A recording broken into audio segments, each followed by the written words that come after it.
Good morning, good morning, good morning to all platforms joining us for the morning cup of coffee with Mary May. And it's your leadership strategist here, like helping you pull back that curtain to understand what is in the way, what's the roadmaps. You are an executive, a high achiever, and there are some ripples in the matrix sometimes that tend to impact your ability to level up the way that you would like to. And so we are here this morning to engage in this conversation that we do each and every Tuesday morning. And we talk about various things for high achievers and leaders just like you, in trying to identify what are some of the challenges that you may be encountering as a leader on a day to day basis, and how it is that you show up in your intention and in your purpose to ensure that you are leveling up in your career in the right way. And so, as we say each and every Tuesday morning, before you make any decision, make sure you have your cup of coffee or tea, and sometimes smoothie, whatever your morning vice is, and kind of like let's chat. Let's figure out what that GPS is that you would be utilizing to help navigate your role as a leader. Now, when we speak of GPS in this conversation, we are specifically talking about a secret sauce, a tool or resource that I have created that I've named it the GPS as getting your goals, being clear, and then positioning and developing a plan for how to implement those goals, and then creating the strategy and having the know how, eliminating the obstacles, the blind spots, the detours that you may encounter. And so, if this is not your first spin with me on a Tuesday, you will see that there are a couple things different. And so, I just want to talk about the elephant in the room. I'm not in my normal space, I am in travel helping. My goddaughter get into college safely for her freshman year. So my background looks a little different. I got my mane looking a little on the natural side, giving it some air after dealing with some stuff. But I definitely still have my cup of coffee from the hotel lobby, and we're about to jump into these nuggets. So how you doing this morning? How you doing? How you doing? How you doing? Um, so as I was sharing, every Tuesday we come together and have our cup of coffee, and we do the transformation nuggets that will help you level up in your career the most successful way possible.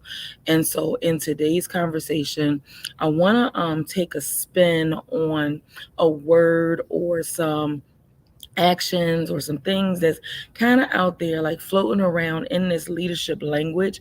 And a couple leaders had reached out to me over the week and was trying to figure out how do they deal with this, they termed it phenomenon of the quietly quitting. And when I look at the quietly quitting, it's not anything that's really new. However, I'm going to take us on a different spin and ask you the question: have you quietly quit in your role as a leader, or are you leveling up in and on purpose, or are you on pause? Because anytime that you take that step to level up and do something different with intention, for your career, for your team, for meeting that obstacle that you're trying to do, is going to take some work. And sometimes you may get to the same spot that you get to every single time. And you're like, okay, why do I only get to this particular part? So if you're wondering again of how we infuse that GPS, if you find that you are a leader, that you get to a certain point either at every organization and every time you have a certain role, or every time in your relationships, you always get to a certain level and then something kind of just levels out and you feel like you're on pause. That's when infusing the elements of utilizing the GPS formula that I have that will help you kind of position yourself appropriately to being able to get the traction that you're looking for as far as growing. So when you think about, have you quietly quit in your role as a leader? When you are a leader, you are responsible for the glue. You are responsible for the movement and the productivity and the outcomes. Be it that you're a high achiever, so you think really big. You are the problem solver. You are the one that gets the results, and you do it very, very well with the purpose that you have in your skill set. And so when you think about quietly quitting, what people are talking about and making it seem as if it's a new term is it burnout? Is it people are changing their level of integrity in regards to how it is that they show up for work? Is it that do they need the full 8 hours to complete the task, or can they complete the task with a different layer of scheduling, especially in the new leadership world that we're in right now? What people are experiencing, and it's kind of being termed that people just don't want to go back to work, or they're hesitant on going back to that full 5 day schedule. And it's not really that per se. It is that people have learned how to maximize their day with necessarily doing less, but doing stuff more efficient in a different framework, which may be working from home, which may be coming into the office 1 or 2 days a week. It may have a different look than what it did before. And anytime you flip the script, or anytime you look at how it is that you facilitate your work, in a different way in what you are accustomed to. We're accustomed to the non-remote options. We're accustomed to going into 9 to 5. We're accustomed to just kind of working even those additional 2 hours. And what has come from the world's perspective lately is that we don't need all of that time to do that work, or life has kind of mirrored us that we need some different things. So that idea of working those longer hours, working harder, doing more than other people in your team, it causes you to have a different perspective and how it is that you look at what quietly quitting for yourself as an individual is, as well as when you look at it from the intention and the structure of the organization. And so oftentimes you'll hear in the conversations where I'm saying, okay, we have to have that daily divorce of self, because when you look at your day, when you look at who it is that you're meeting with, when you look at what the goals are for either the day or the close of the week, you begin to internalize a lot of different aspects of who you are in that space. And then what are some of the handcuffs that limit you in that as well? And so when you think about that, some of the things or type of places that would cause you or lead into you possibly quitting, or you possibly not giving your all, or you possibly considering that you're frustrated, you're overwhelmed, you're overworked, or you just want to do something different. Some of those workspaces look like, not limited to, but some of them look like it's a toxic organizational culture, or the team culture is toxic, where people are either not necessarily that working in a silo is toxic, but if you're in a team and you need that contribution from the other parts of the team, and they give it to you late, or behind schedule, or even not at all, so you find that those extra 2 hours that you used to stay at work was to fill in the gap, fill in the puzzle pieces for how it is that the job can still be done, creates angst in you, creates you feeling some type of way. And I know it's not the professional term, but this you feeling some type of way around the things that are unhealthy in your workplace. And so therefore the unhealthy boundary that we had post pandemic was that, if somebody didn't do their part, if somebody didn't put their part of the puzzle together, then the toxic organizational culture is not going to kind of follow through and hold them accountable. We knew that it had to be done, and we would step in and not only do our part, but do others. And at this point in the world, people are not open to doing that because it's taxing, and they're realizing that. And there's no type of accountability that will have a great and open, inclusive conversation that is going to give the level of accountability that is needed. And so when you think about the accountability in the office and in the office structure, you got to think about, are you being inclusive of the individual from the total aspect of what it is that's needed? Are you looking at how things can be equitable, how things can have balance, what it is that you need to ensure that your team has exactly what it is that it needs? So when you look at the accountability and you look at the structure of your organization, are you doing the top down, conversation, like, I am the leader, I am the boss, this is what we got to get done? Or are you having a one-on-one conversation with those who you intend to work with to identify how it is that we can level up as opposed to being on pause? And all decisions being equitable is taking in their thought process, taking in their contribution, taking in what it is that they're thinking. Because when they don't feel equitable in the decision, when I'm saying they, your team members, your people who you oversee, your other high achievers on your team, the individuals who are choosing to possibly work in a silo and not necessarily from a cohesive and collaborative aspect, they're quietly quitting because they are not feeling that accountability is fair or balanced. They're not feeling that they're included, be it their gender assignment or any being othered or separated, or the decisions that are made or ideas that are brought forth are not from an equitable standpoint. And so when you think about that, you have to position yourself to know, okay, what am I internalizing about what my culture and what my team is already doing? What part of that am I responsible for flipping the script and, kind of changing what it looks like? The other thing that could possibly be happening in the workplace is that when a team member doesn't feel heard or able to contribute, then there's opposition to, like, this, what is actually happening. So you say that it's due at 5 p.m. on a certain day, they get it to you at 7, or they get it to you the next morning at 8 a.m.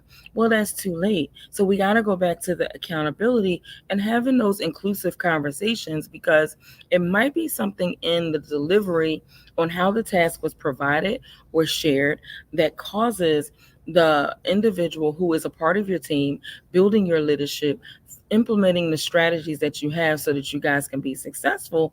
And because they don't understand everything value wise, their contribution to the puzzle, then they're opposing any limits, deadlines that are put into place, and you are left being frustrated with that whole process.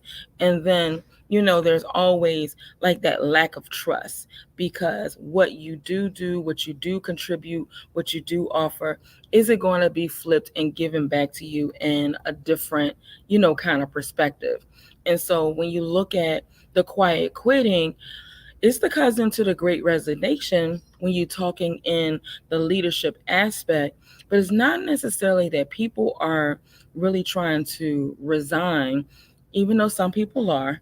But everybody's not trying to resign. They're just trying to be heard in a different way and figure out how, from a team, how we can reorganize our productivity so that we can now recognize skills that we didn't know or didn't acknowledge or didn't understand for the way that we worked before when we were in the office, 9 to 5, 9 to 9, whatever that looked like.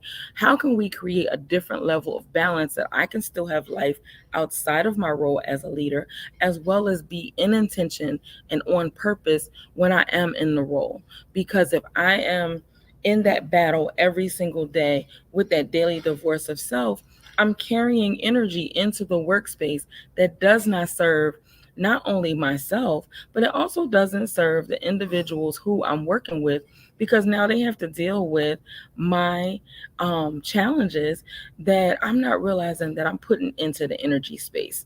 And so when you think about those elements that make you doubt your goals and your intentions, you immediately go back to thinking about What and how does your work environment fuel your ability to be successful? And what is it about your goals and what is it about your intentionalities on how you choose to level up that you get to a certain part where you begin to become detoured, you get to a certain part where you become second guessing what your abilities and capabilities are, but while doing that you become frustrated because the space is not really allowing you to kind of grow into the flower, planting those seeds and like leveling up the way that you would like to level up. And so the doubts that you allow to come into your day-to-day thought process become to manifest and put you on pause. And as long as you are on pause, you are not necessarily thinking about or benefiting from the ability to level up. And so when you think about that, the detour or you're changing the focus, are you working truly, truly, truly in your purpose? Are you following what it is that you do? What's your key elements on being that executive, your key elements on being a leader? What is it that you do unapologetically that gives you that satisfaction in the workplace that you are you know that you are not going to just quietly quit. Like you're going to show up, but you're not necessarily going to give it your all. You're not going to give it your 100%. You're not going to give it what it is that you did before, where you felt like I trust my leaders, they're going to acknowledge me, they're going to give me my incentives, they're going to give me my praise, I'm going to get that promotion, I'm going to be able to level up. Now it's more so in your hands to show the evidence that you are able and capable to not doubt and to have that confidence that you unapologetically walk into the room and take on what it is that you need to take on. Because acknowledging that shows that perspective is everything. It's not a new phenomenon on how you balance your time and how it is that you see yourself with being a leader and not being frustrated, not getting stuck. The culture is toxic when you kind of allow yourself to sit in it. So if you don't allow yourself to sit in it, then you will always be able to sit and look at, what are my goals? Are they crystal clear? And sometimes we think our goals are crystal clear. However, our goals are crystal clear to a point, meaning our goals could be clear that we want, like I'm here helping my freshman goddaughter get into college, and the goal is that we will want her to successfully finish the semester, the year, the 4 years. However, what is it that she would need, specific step-by-step processes to ensure that success? What is it that would benefit her on a day-to-day basis? Are the goals clear? What's the strategy that's been put in place? And so when you think about that, and I'm using my real life example of what I'm dealing with right now, how is it that you put in place those bigger goals and still see them through, even when frustration is overpowering, even when your confidence is being doubted, even when you're overthinking and second guessing what your true authentic capabilities are? So when you think about, have you quietly quit? Have you just fallen into the cave and said, I don't deserve that promotion, I don't deserve to level up, I don't deserve to have clarity on my goals? The frustration is put in purpose to take you off purpose.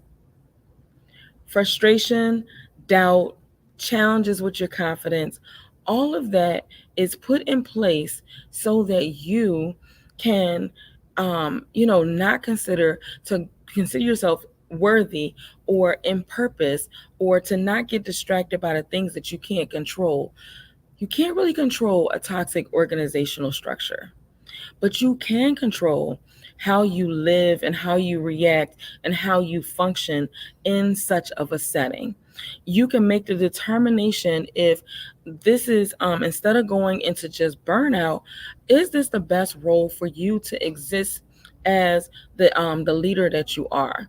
And or is it time to make a pivot and look at what are the benefits and the gifts that you do well, and then what are the things that you could stand doing a little bit differently but from a different positioning?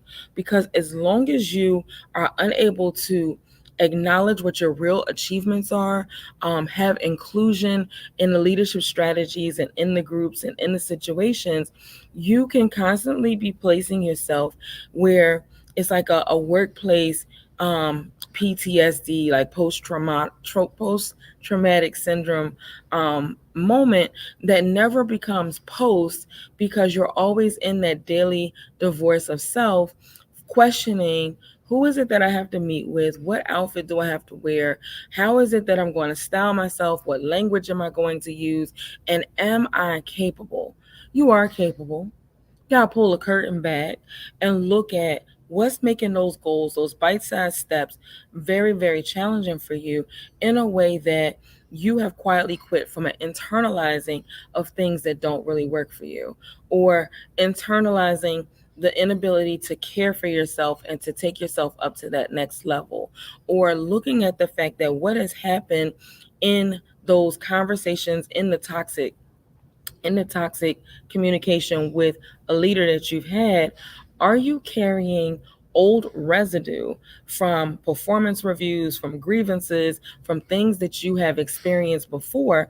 Are you carrying negative levels of energy of that into a new conversation? Meaning, did you leave your last place because maybe you felt micromanaged, or you felt like somebody was always looking over your shoulder?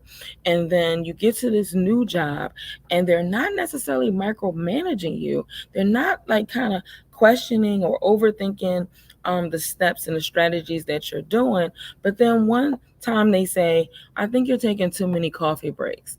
And we need to see your productivity calendar of what it is that you're doing from moment to moment. That can easily pull you back, snatch your wig, snatch you all the way back to the moment that you had at the previous job. And if you consistently live in that pattern of being snatched back into an old pattern, you have to interrupt that pattern. You have to shake it up. You have to realize, what did you learn about yourself that you can implement and do differently from a strategic standpoint, and not carry that into the new situation. So by not carrying it into the new situation, you have taken the opportunity to navigate what is your GPS, how can you pull that curtain back and remove the barriers, remove the obstacles, to recognize your real achievement and recognize that you are more than powerful, and that your skill set is definitely phenomenal and needed. But you have to realize how you're presenting certain things. So you may present how you want your schedule to be virtual and maybe come into the office maybe less than what has been presented to you. You have to show the evidence in how that is going to benefit the structure of the community and benefit the structure of the team. Because if you come from how it just benefits you, then you haven't positioned the conversation in an effective way. And you are creating, or creating the obstacles of, it's not looking like your high achieving self that you once were. It looks like we're going to have some competing agendas that maybe your employer really doesn't necessarily want to deal with, because it's not serving what their outcomes are. So how you personalize that accountability for yourself, as well as recognizing how you can make it a strength for the community, then you would be able to implement that success in a different way. Remember, the things that are important to you is ensuring that you are at 100%, you are at the positioning of making sure that the strategies that you have are in accordance with how it is that you choose to level up. So the things that you are striving for, the things that you allow to be in that daily divorce of self, that put you on pause, that have you second guessing, and that you get so involved and intrigued with the toxic nature of your workplace, you have to make a real honest decision, and making that real honest decision can be projected onto you. Oh, you're burnt out, or you have all these other outside noises to do, and those things may be true, but you can pull the curtain back and say there are other things that I need to support my ability to be successful in all ways of my life. Because remember, what you have reframed and positioned to be a possibility seems impossible if people can't see the clear opportunity of, granting you this space, or granting you this autonomy, or granting you, a non-opposition to whatever you're presenting, so that you can flourish, and so you can plant the seeds and do what you need to do. But realize you always have the keys to your success, and sometimes the address that you're in today is not the address that you're supposed to level up in. So are you pivoting and positioning yourself in the appropriate way, or are you really looking at how um previous situations are influencing you in today's conversation? So, in today's conversation, are you bringing in layers of toxicity or unresolved loss? Are you still in the post traumatic of the job loss or the transition that you didn't plan for from a previous place? And have you brought that energy into today's conversation? So, those are the things that when you look at, have you quietly quit? Have you filed grievances that you have not been able to really honor and acknowledge your achievements, the things that you have done well, the where places where you have excelled and exceeded unapologetically in abundance? So you have to think about every single time that you doubt, can you flip that around and level up? Every single time that you second guess yourself, what about the second guessing is a strength, and what is about the second guess is that you're going to have discipline to reframe how it is that you function. So quietly quitting on yourself as a leader really is not an option. You might want to go back and look to like that secret sauce of discipline a few weeks ago that we talked about, because in order to be in position and being able to develop the appropriate strategy that's going to give you that fulfilling leadership role, be however it is that you're building the structures and reorganizing your community to ensure that the goals are crystal clear, the productivity is successful, you have to be able to be mindful on how you level up. And so I did have a quote for the morning when thinking about how you position yourself in these different spaces. And the quote for the morning is, we kind of looked at pulling the curtain back, identifying, are your goals in small bite-sized steps so that the long-term goal can be reached, so that you can see success, so you can see where it is that you would benefit in leveling up. You have to put some things in place and create those healthy boundaries with yourself as a leader. Is your entire life defined by the way that you work? Or is your life having some balance that gives you those healthy boundaries within the workplace that kind of aligns with your productivity and your ability to continue to level up? So, the quote that I came across was, self care and success go hand in hand. And the relationship that you have with yourself sets the tone for all other relationships in life and business. And so, what this quote means to me is that if I have self care, if I know my boundaries, if I'm confident in my steps, if I'm confident in understanding that a criticism is not a death sentence, a criticism from my supervisor, my leaders, my team members is to help me look at what it is that I can do more effectively, or how I can consider it, how I can flip the script, how I can change that daily divorce of self. What can I learn from every conversation? Because every conversation is an interview. So, with every conversation being an interview, how it is that you do self care in the internalizing, what it is that you internalize, what energy do you carry? How do you balance that self-care and making realistic opportunities that will open the doors, give you the keys to success, to pull that curtain back so that you can see yourself having balance. You're not working all of those extra hours. You're not burning yourself out. You're not saying yes to things that you need to say no to. You are creating what those boundaries are in your leadership that's going to give you the success that you not only deserve, but you also desire, and you can implement with the support that you need when you make the best choice to unlock your silence and be able to snatch yourself into that next level of leadership.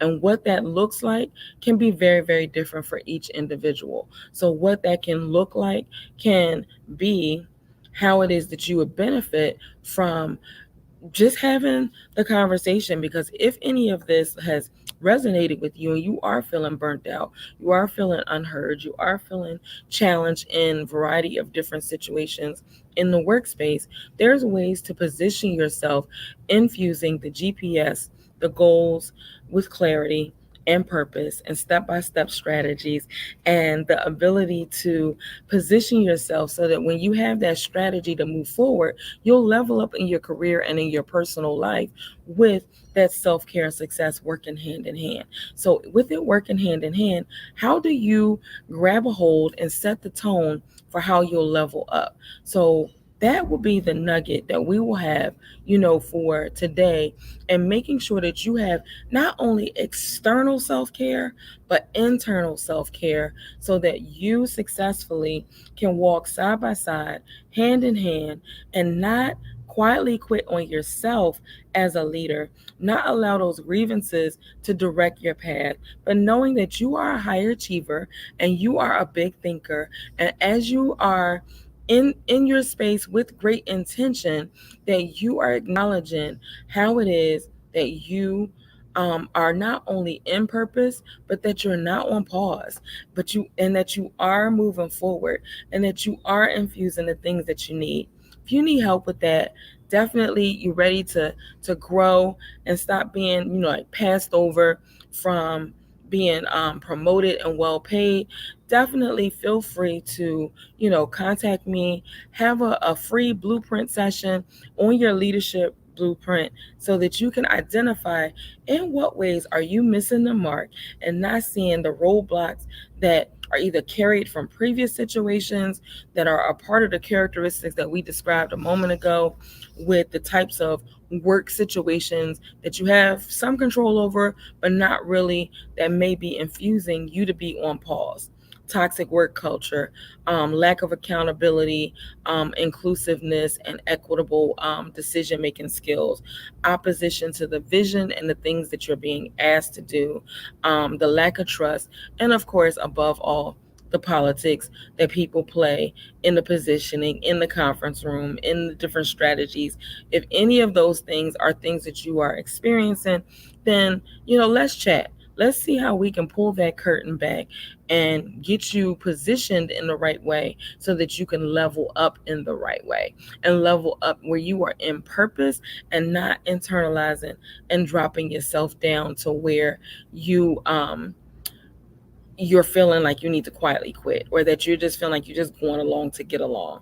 So I will open it to, if there's any thoughts or comments that you may have. If you catch this on the replay, if you share this with somebody that you think will benefit, all things are appreciated. But at the end of it all, the time frame that we usually plan is usually like to be in your morning commute, in your morning, get yourself together, 7:30 to 8, and giving you some leadership nuggets, things to think about. And I appreciate you for stopping through and participating and engaging in this conversation. We are here, I am here each and every Tuesday morning with your cup of coffee. As you see, I'm in travel, so I got my cup of coffee still. Your leadership nuggets, and helping you be able to create that breakthrough that you are looking for in your career, in your life, creating that balance. And again, self-care and success go hand in hand. So until next Tuesday, at 7:30, I look forward to hearing from you, serving you, and hopefully having a relationship on the other side that I can help you realize where burnout does not exist. Well, it may exist, but how we can pull the curtain back so that you can be more in purpose and in intentions. So I look forward to speaking with you then. Until then, you have a safe week and take care.